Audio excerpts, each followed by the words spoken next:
요한복음 1장 1절 태초에 말씀이 계시니라.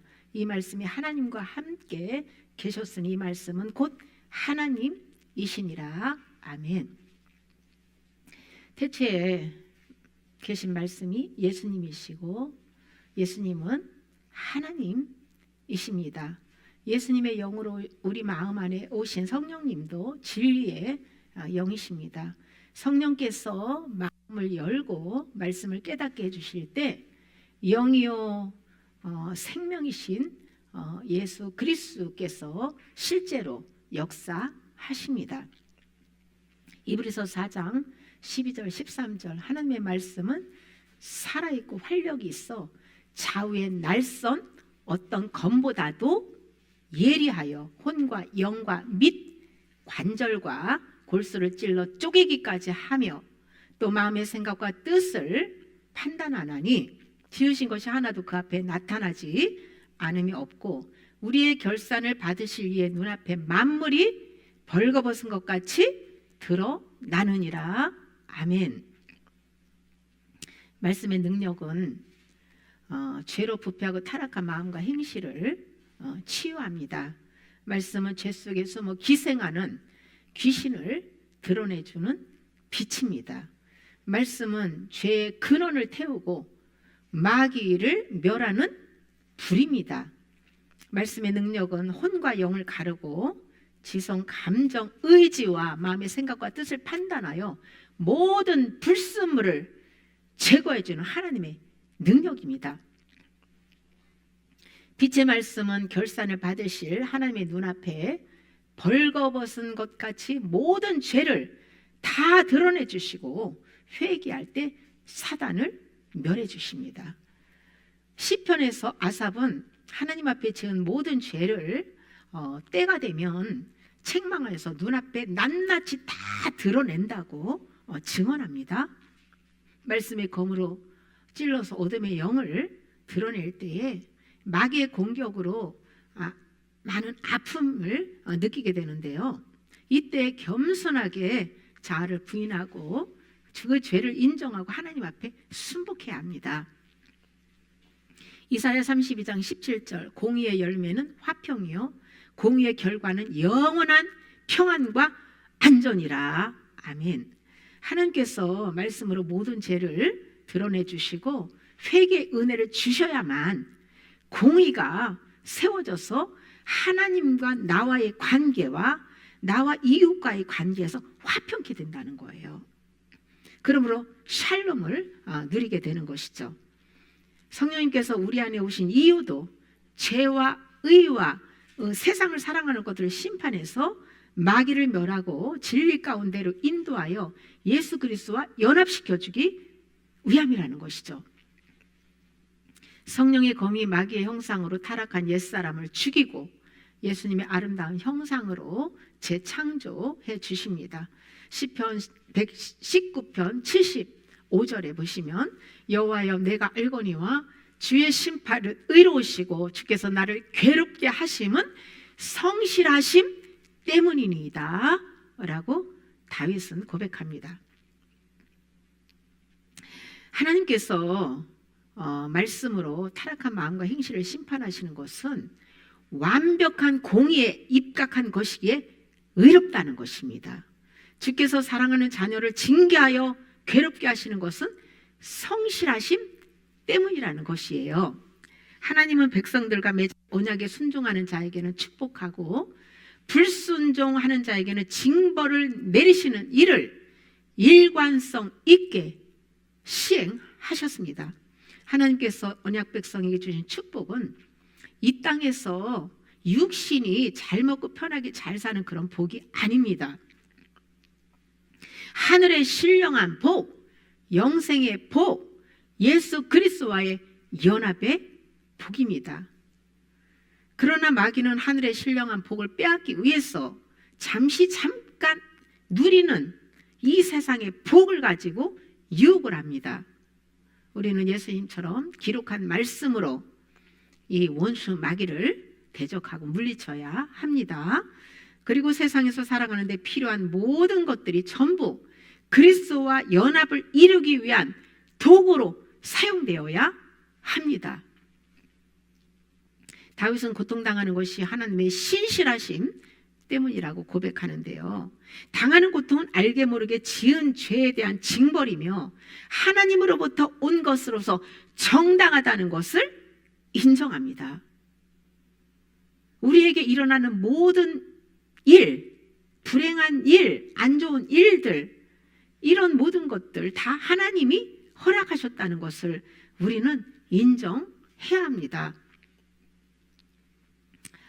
하나님께서 징계로 괴롭게 하실 때마다 우리가 어떻게 반응을 해야 될까요?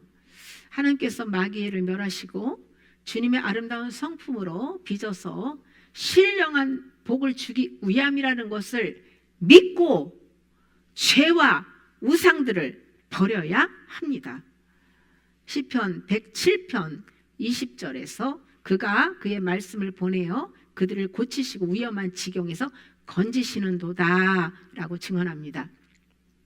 온갖 질병과 환난과 여러 가지 고통스러운 문제와 죽음의 위험에서 건지시고 모든 죄와 마귀로부터 해방시켜 주는 것은 말씀이라는 거예요.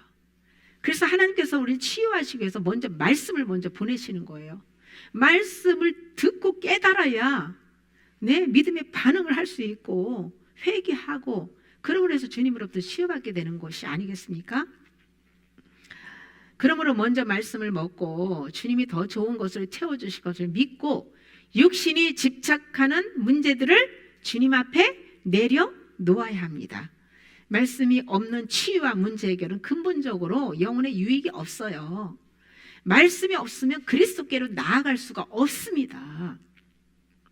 치유 자체가 목적이 아니에요. 치유를 해주시는 것은 죄사함의 은혜를 주시고 그리스도와 연합시켜주기 위해서 해주시는 거예요. 예수님께서 사람이 떡으로만 살 것이 아니요 하나님의 입으로부터 나오는 모든 말씀으로 살 것이니라고 말씀하셨어요. 하나님의 입으로부터 나오는 모든 말씀으로 산다는 거예요. 영의 양식은 하나님의 입으로부터 나오는 모든 말씀입니다. 영은 생명의 말씀을 먹지 않으면 죽습니다.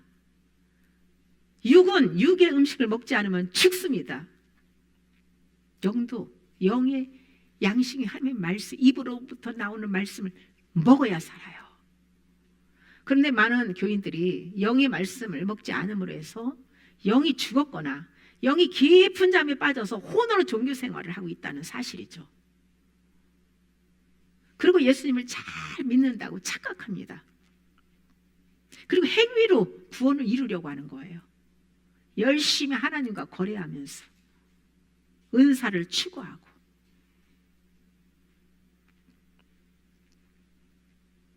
문자로 기록된 성경 자체는 생명이 흐르지 않습니다.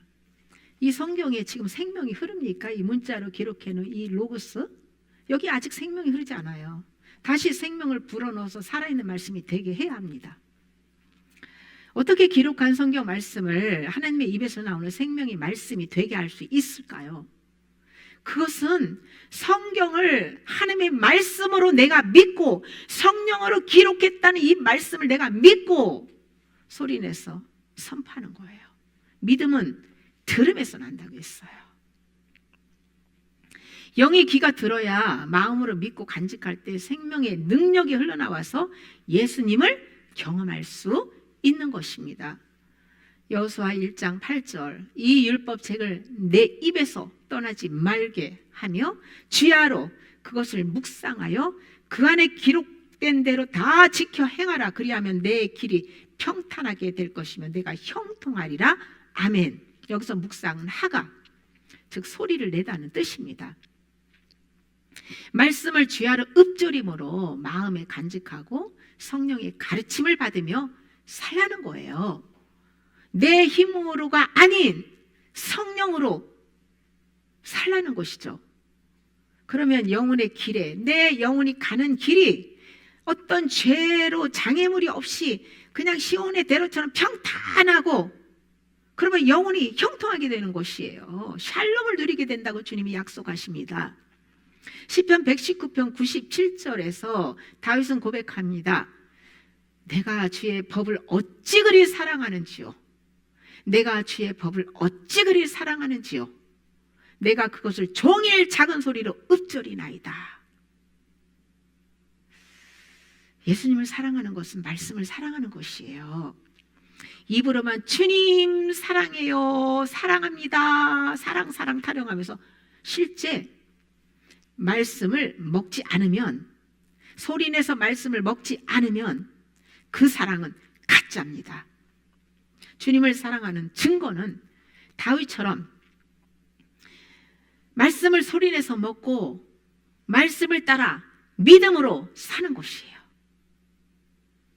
다윗은 행실을 깨끗하게 하고 주께 범죄하지 않기 위해서 말씀을 마음에 두고 지켰고, 주의 말씀이 이 고난 그 중에서도 위로를 주었고 자신을 살렸다라고 고백합니다. 진짜 속사람이 위로와 기쁨을 얻는 것은요, 말씀밖에 없어요. 다윗은 말씀을 입에서 떠나지 않게 하고 이 마음의 지킴으로 해서 행복을 누렸다고 고백하는데요. 제가 25년도 아주 첫 날부터 해서 이 감기의 영을 인해 가지고 기침, 뭐 이렇게 여러 가지로 제가 너무 많이 몸이 고통스럽고 아팠는데요.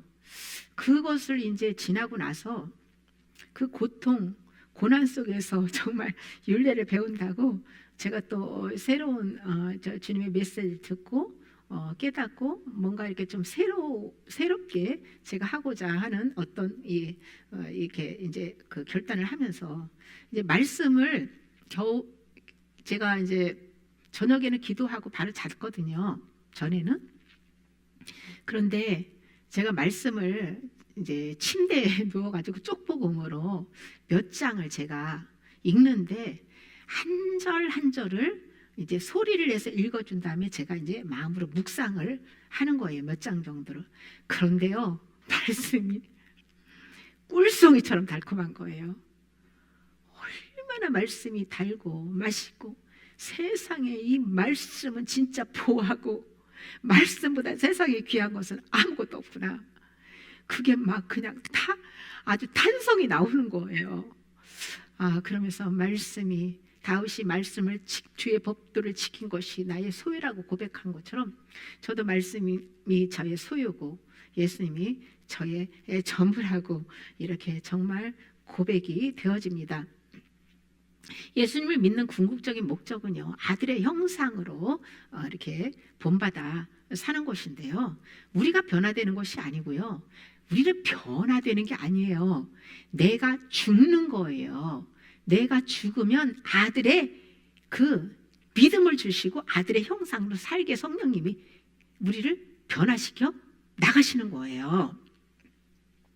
내가 죽는 것은 내 주권, 내가 왕의 자리에서 앉아서 내가 주인 노릇하면서 내가 주권을 행사하며 살잖아요. 그 주권, 권리 포기하고 하나님이 나의 왕이시고 주인이라는 중심의 주님을 모시고 주권을 인정해 드리는 거예요. 그러면 하나님의 뜻 앞에서 내 뜻을 포기하게 됩니다. 말씀의 빛을 받고 거역하는 문제들마다 포기하고 주께 맡길 때 죄와 귀신들은 쫓겨나는 거예요. 지속적으로 속죄 피가 흐르도록 날마다 자아를 부인하는 십자가 지고 주님만을 신뢰하고 의지해야 합니다. 성령의 통치 아래 부활의 새 생명으로 살 때 성령께서 마음 안에 그리스도의 인격으로 하나님의 나라를 세워 주십니다. 하나님의 나라를 세우기 위해서는 말씀이 예수님이라는 사실을 확실히 믿어야 해요. 말씀으로 세우는 것이기 때문이에요. 말씀이신 주님은 멀리 계신 분이 아니라 항상 우리 마음 안에 계십니다. 진리의 성령님은 문자로 기록한 성경 안에서 말씀하십니다. 기록한 말씀 밖으로 넘어가지 말라고 바울도 증언하고 있어요. 우리가 구원을 받는 데 있어서 하나님의 형상으로 회복되는 데 있어서 성경 66권으로 충분합니다. 말씀의 본질을 깨닫고 믿을 때 순종하는 은혜가 부어지는데요. 예수님의 영이신 진리의 성령이 우리 안에 계심으로 해서 그분이 나타나실 수 있도록 우리는 믿음을 발휘해야 합니다. 신명기 30장 14절, 오직 그 말씀이 내게 매우 가까워서 내 입에 있으면 내 마음에 있은즉 내가 이를 행할 수 있느니라. 아멘. 예수님께서 마음 안으로 들어오셔서 영의 입에 말씀을 넣어주시고 영의 귀에 말씀을 들려주셔야만 마음으로 믿게 되고 이 마음에 간직하게 되고요, 순종하는 반응을 보이게 되는 것이에요. 다윗처럼 주야로 말씀을 입으로 흡조릴 때 믿음으로 마음에 새겨지고 그 말씀이 살아 역사하여 실제를 경험하게 된다는 것이죠. 바울도 로마서 10장 8절에서 전파하는 믿음의 말씀이 우리 입과 마음에 있다고 증언합니다. 성령님을 모신 사람들의 마음에는 말씀이 있고 그 말씀이 입으로 흘러나오게 되어 있다는 것이에요. 여기서 입은 육신의 입뿐만이 아니라 영의 입이 있다고 했죠. 바울은 영의 몸과 육의 몸을 구분해서 고린도전서 15장에서 증언하고 있잖아요. 영의 입으로 말씀을 먹기 위해서는 먼저 육의 입으로 소리를 내주어야 합니다. 소리내서 선포할 때 영의 입이 말씀을 맛있게 먹고 또 영의 귀가 듣고 반응을 하게 되는 것이에요. 말씀이 살아 역사하는 능력이 될 때 다양하게 예수님을 경험할 수 있습니다. 말씀의 기초 위에 은사를 경험해야 마귀에게 속지 않고 좋은 열매를 맺을 수 있습니다. 말씀으로 회개하여 깨끗한 그릇을 준비하고 그 안에 생명의 말씀을 담아야 하나님이 귀하게 사용하신다는 거예요. 금그릇을 사용하는 게 아니라, 은그릇을 사용하는 것이 아니라 질그릇, 나무 그릇이라도 어떤 그릇이든 깨끗한 그릇의 말씀을 담아서 사용하신다는 것이죠.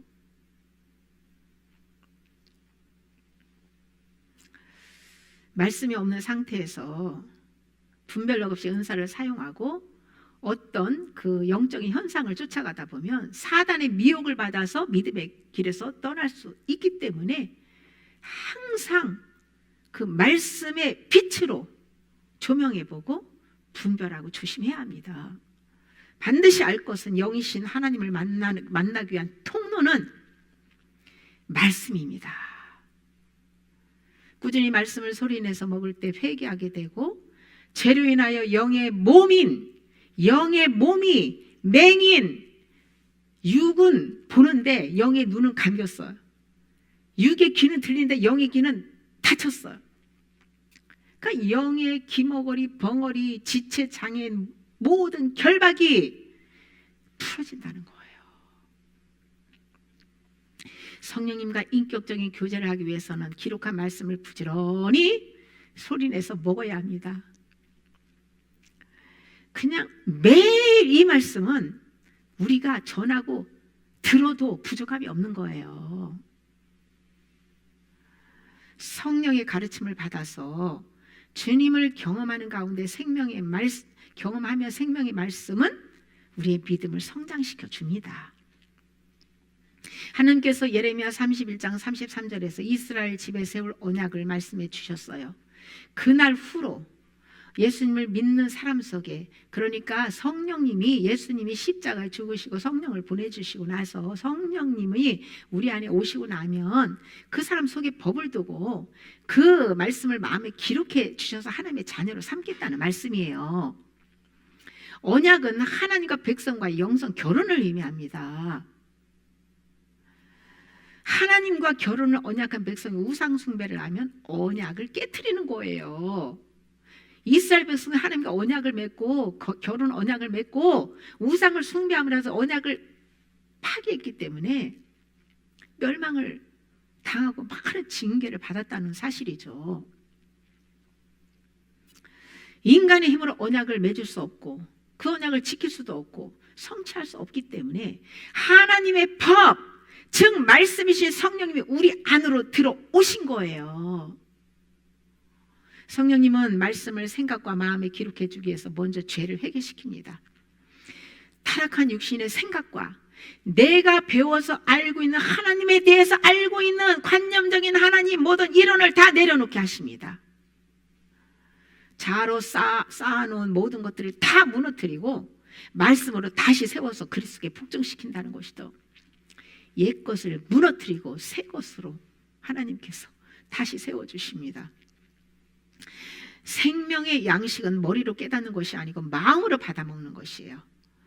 부활하신 예수님께서 11명의 제자들에게 나타나셔서 그들의 이 마음을 열어서 말씀을 깨닫게 해주셨어요. 이와 같이 성령님께서 믿음의 말씀을 마음에 넣어주신다는 것이죠.